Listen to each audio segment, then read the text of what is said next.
Alô, amigos do nosso canal, estou aqui novamente levando uma mensagem de reflexão para o seu conhecimento. Hoje nós vamos tratar da autoridade de Jesus, quando ele cura uma pessoa leprosa e cura também um serviçal de um centurião. É muito importante notar o poder que o Senhor tinha nos seus milagres feitos ao longo da sua vida. Então, vamos ver uma passagem maravilhosa descrita no Novo Testamento. Vou repetir. Trata-se da cura de um leproso e de um serviçal de um centurião. Lá em Mateus, capítulo 8, versos de 1 a 6, a passagem aborda dois relatos de cura que ensinam sobre a compaixão, a autoridade e a quebra de barreiras sociais por parte de Jesus. É o fato que aconteceu. Os versículos de 1 a 4 focam na cura de um leproso, enquanto os versículos 5 e 6 inicia a conversa com um centurião que está com seu servo doente. São dois casos similares de autoridades, dois casos diferentes, mas vamos começar com o primeiro, com um dos principais ensinamentos de Mateus, lá no capítulo 8, nos versos de 1 a 4, que fala sobre a cura desse leproso. Esse milagre destaca a prontidão de Jesus em restaurar os marginalizados. Sabemos que quem era leproso não participava da sociedade em si, ele era afastado do mundo social. No ato de humildade e fé, o leproso aproxima-se de joelhos, reconhecendo a autoridade de Jesus, ao dizer: Senhor, se quiseres, podes tornar-me limpo. Sim, o leproso, ele tinha que gritar impuro, impuro ou imundo e manter distância, pois a lei mosaica, descrita lá em Levíticos capítulo 13, verso 45, exigia que fossem considerados impuros, que rasgassem as suas roupas e cobrissem a boca e vivessem isolados para não contaminar os outros. Como visto nas histórias bíblicas, onde eles gritavam de longe para Jesus. Mas eles não podiam se aproximar. Quebrava as tradições mosaicas. Jesus quebra as leis cerimoniais da época ao tocar no homem. Em vez de se tornar impuro pelo contato, Jesus, o que ele fez? Ele transmitiu a sua pureza, curando instantaneamente. A grande virtude de Jesus é que Jesus cura aquele leproso. Assim mesmo, Jesus, em obediência à lei, ordena que o homem se apresente a quem? Ao sacerdote e ofereça o sacrifício prescrito por Moisés. Jesus cumpriu o mandamento.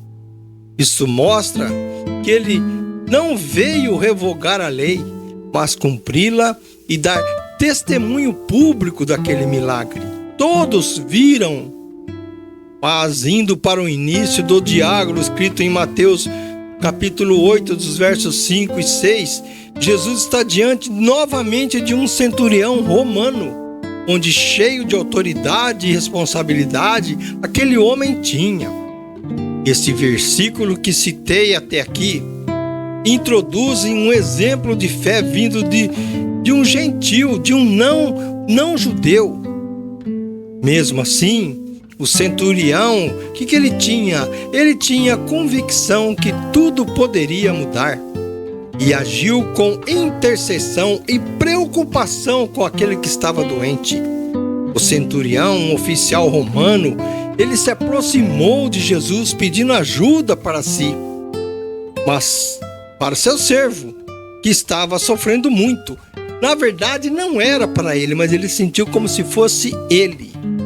A sequência dos versículos citados revelará que Jesus tem autoridade sobre a distância e a enfermidade apenas por sua palavra, o que ele elogia como uma fé superior à encontrada em Israel. Ninguém tinha uma fé tão grande quanto aquele centurião. Em resumo, Mateus 8 nos ensina que Jesus tem poder absoluto sobre a doença, está disposto a socorrer qualquer pessoa, seja um excluído pela própria sociedade, como um leproso, e também um estrangeiro, que era o centurião, que se aproximava de Jesus com uma fé muito sincera. Na Bíblia, lepra era um termo geral para várias doenças de pele, mofo e afecções que causam impureza, sendo vista como um castigo divino, símbolo de pecado e de corrupção, levando à exclusão social e clamando, tipo, imundo, imundo. A pessoa era obrigada a gritar sobre ele mesmo. Mas Jesus curava essa lepra, mostrando o poder purificador e restaurador, quebrando assim, vamos dizer, o estigma e oferecendo esperança contra o pecado, que tinha uma visão que contrasta com a doença física e a sua interpretação espiritual. Jesus tinha uma outra visão, um outro modo de agir. Jesus frequentemente pedia silêncio após ele realizar as suas curas e milagres, por várias razões teológicas e práticas, que era o quê? Um conceito conhecido como segredo messiânico, especialmente lá no Evangelho de Marcos. No fundo, sempre pedindo que algumas de suas curas não fossem divulgadas. Cristo, ele procurava evitar também que elas fossem o quê? Exploradas preconceituosamente pelos líderes, pelos sacerdotes, pelos líderes judaicos, em detrimento do seu ministério, o que poderia causar-lhe transtorno. Cauteloso e com muita simplicidade, ele sempre evitava mal-entendidos sobre a sua missão. Não havia muitas expectativas diferentes sobre o Messias na época.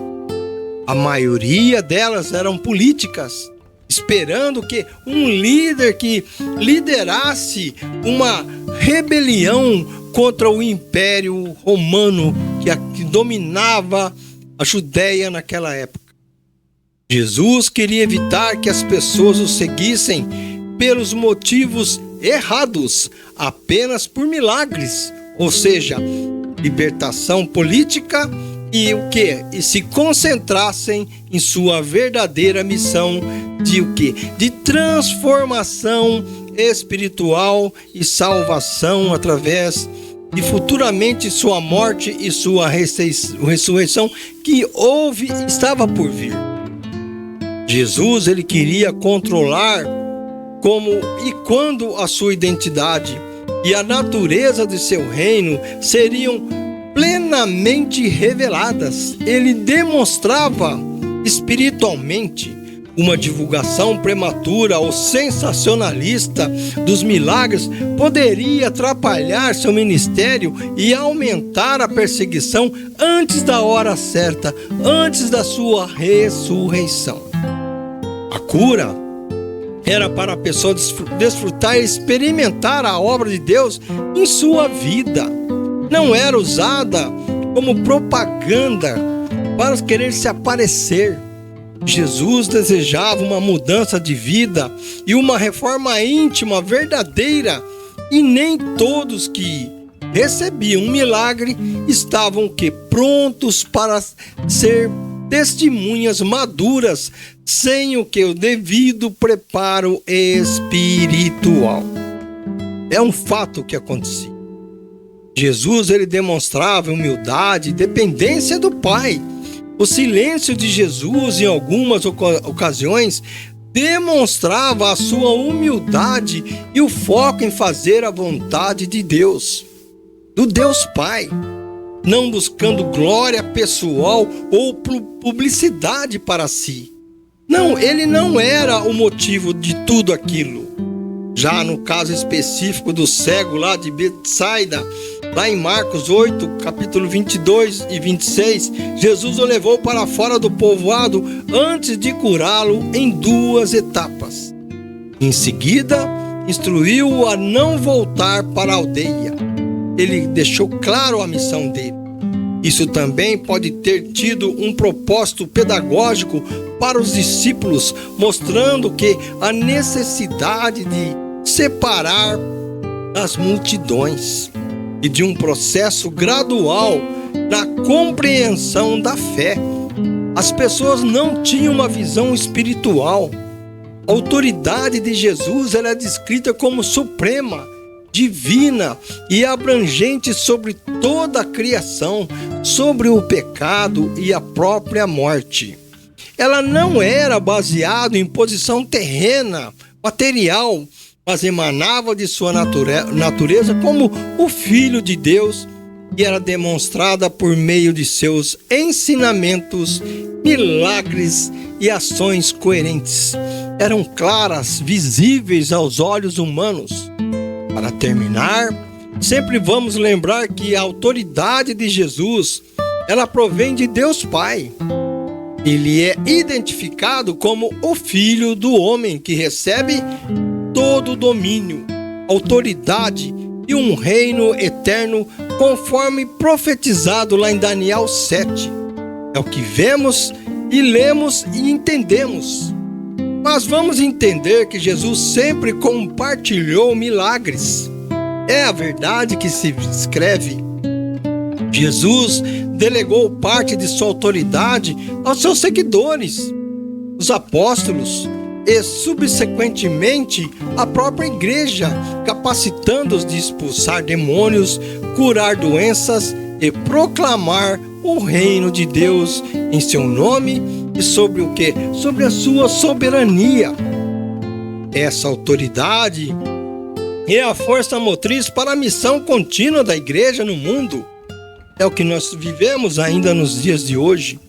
Muitos não acreditam em milagres. Muitos não acreditam no poder que Jesus tem. Muitos buscam outros subterfúgios, outras seitas, ou às vezes propriamente ele quer resolver a sua própria situação. Mas Jesus tinha uma autoridade muito grande. Ele estava ali a serviço do Pai. Ele tinha uma missão a percorrer sobre a terra. Por onde passava, as pessoas viam e conclamavam ele pelo que ele fazia. Ele continuava sempre a serviço de Deus, do Pai. Assim sendo, meus amigos, nós entendemos que nós temos que crer naquilo, no impossível, naquilo que vai acrescentar alguma coisa em nossas vidas. Ter fé, esperança e persistir na palavra e crer na cura, como Jesus o fazia. Como disse, ele deixou aqui os seus seguidores, profetas, apóstolos nos dias de hoje, para que tudo possa acontecer segundo a vontade, segundo aquilo que ele pregou sobre a terra. O meu muito obrigado por você estar conosco, obrigado por você nos acompanhar. Curte, compartilhe, inscreva-se no nosso canal. Obrigado por você ter ficado até o fim deste vídeo e eu agradeço em nome de Jesus e que todos tenham paz, saúde e tranquilidade. Muito obrigado a você.